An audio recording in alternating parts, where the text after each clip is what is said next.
திரையுலகில் 22 ஆண்டுகளை கடந்தும் முன்னணி நடிகை என்னும் அந்தஸ்தில் த்ரிஷா இருக்கின்றார்.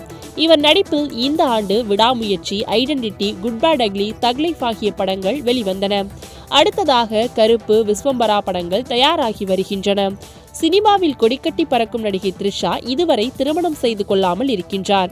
இவருடைய திருமணம் குறித்து அவ்வப்போது இணையத்தில் செய்திகள் உலாவரும்.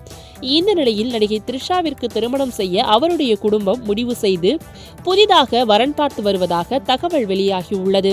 அந்த வரன் சண்டிகரை சேர்ந்த தொழிலதிபர் என கூறப்படுகின்றது.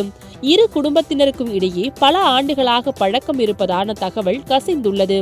இவ்வாறான செய்திகள் இணையத்தில் உலா வந்த நிலையில் தற்பொழுது த்ரிஷா தனது இன்ஸ்டா ஸ்டோரியில் கிண்டலாக பதிலளித்துள்ளார்.